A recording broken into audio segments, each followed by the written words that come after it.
और उस समय जिस समय कांग्रेस को लेकर के और उस समय जो सत्ता में दल थे उनके खिलाफ जनता को जगाना, जनता को एक साथ लाना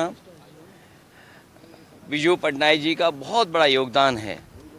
उस समय का जो नेतृत्व था, जो दिल्ली का नेतृत्व था, उस नेतृत्व को दिशा देने के लिए, रणनीति बनाने के लिए और उनको नए रास्ता दिखाने के लिए बिजू पटनायक जी ने हमेशा योगदान दिया। मुझे याद है नेताजी बिजू पटनायक जी और उस समय के वीपी सिंह जी, चंद्रशेखर जी, तमाम वो पीढ़ी के नेता हैं जो साथ मिलकर के देश में एक नया परिवर्तन लेकर के आए थे। उस समय जो सत्ता में लोग थे उन्हें हटा करके एक जनता दल की सरकार बनाने का भी मौका मिला।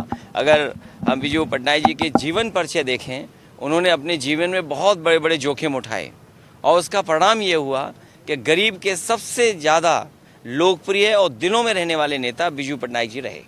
सर, बसपा ने आप पर आरोप लगाया है कि सपा जो है वो दलित शक्ति है और दलित और मुसलमान सपा के बहकावे में ना आए।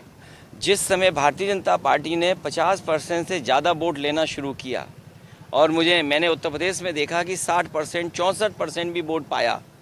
इसलिए जब 60% से ज़्यादा वोट बीजेपी पाने लगी तो पीडीए, पिछड़े दलित आदिवासी, पिछड़े दलित अल्पसंख्यक, पिछड़े दलित आदि आबादी, इन सबको जोड़ने के लिए एक प्लेटफॉर्म, एक छाता, एक सबका साथ लाने के लिए पीडीए का नारा दिया। शायद उसी से घबरा करके तमाम दल समय समय पर समाजवादी पार्टी पर आरोप लगाते हैं।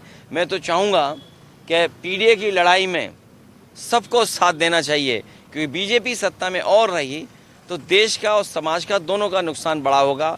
आपने देखा जब भी बीजेपी ने कोई फैसला लिया होगा, लोगों से कुछ न कुछ छीना है। महंगाई बढ़ा करके उनकी जेब से मेहनत का कमाया हुआ पैसा छीन रहे हैं। जीएसटी लागू करने से व्यापार संकट में चला गया, नोटबंदी से न भ्रष्टाचार गया, हमारा पूरी अर्थव्यवस्था बेकार कर दी। तो ये छीनने वाली सरकार है, ये गरीब को देने वाली सरकार नहीं है।